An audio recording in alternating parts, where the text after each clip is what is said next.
సత్యము చనిపోతుంటే మౌనం వీడవా?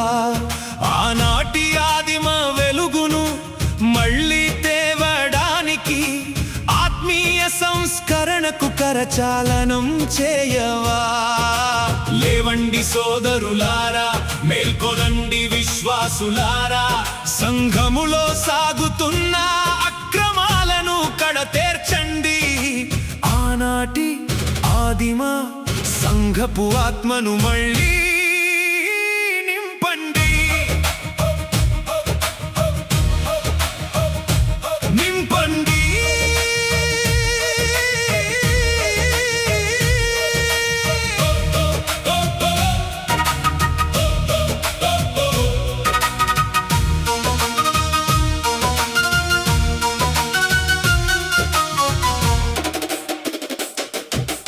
అక్షరాల వెనుక ఆత్మీయత ఉన్నానాడు. కాసులు లేకపోయినా క్రీస్తు ప్రేమ వెలిగింది. పంచుకు తినే గుణముతో, ప్రార్థించే మనసుతో ఆదిమ సంఘం ఇలలో ఇల్లుగా మారింది. కానీ నేడు వెండి బంగారాల వేటలో దేవుని ఆలయం వ్యాపార సంస్థగా మారింది.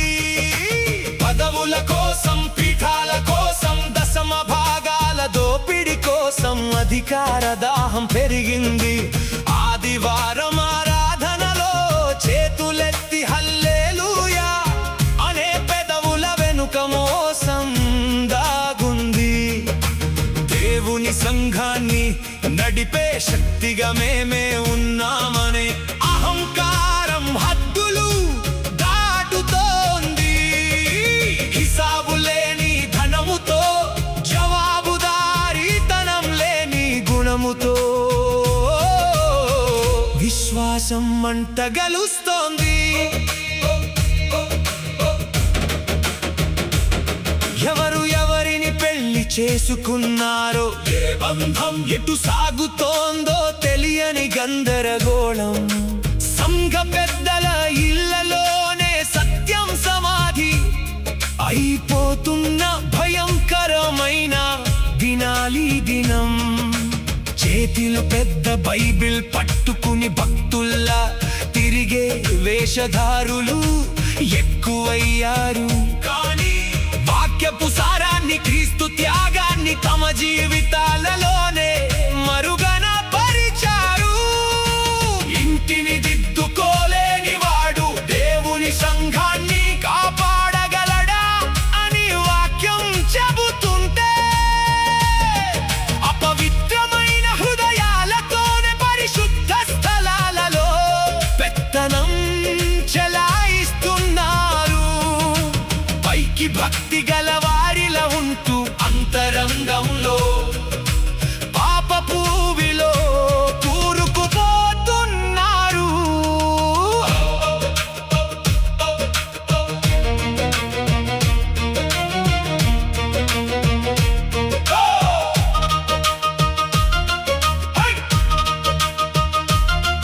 నోటిలో గుట్కా నములుతూ, చేతిలో సిగరెట్ పొగ వదులుతూ బలిపీఠం ఎక్కుతున్నారు. మందు విందు, తప్పుడు పందుల అంతరంగ పాపాలతో సంఘాన్ని అపవిత్రం చేస్తున్నారు. పౌలు నాడు అన్నట్లే నేడు మనకు సిగ్గు రావలసి ఉంది. ఈ హేయమైన క్రియలు చూసి లోకస్తుల కన్నా హీనంగా బ్రతుకుతున్న వీరిని చూసి సంఘం ఏడుస్తోంది కన్నీరు కార్చి.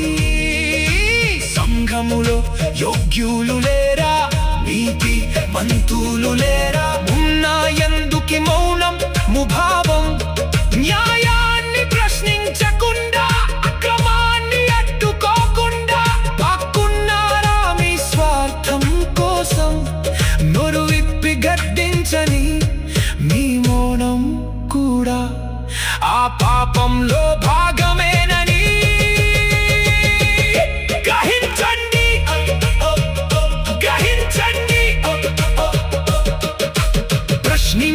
బృంద మౌనంగా ఉంటే సంఘానికి ఈ అక్రమం ఒక దాచపుండులా మారుతుంది.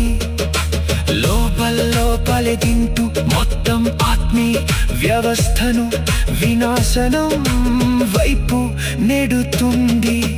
పొంచి ఉన్న ఈ ఆత్మీయ వినాశనాన్ని పసిగట్టి సంస్కరణకై కదం తొక్కండి. వ్యక్తుల కోసం కాదు, కేవలం దేవుని నీతిని పరిశుద్ధతను స్థాపించడానికి నిలబడండి.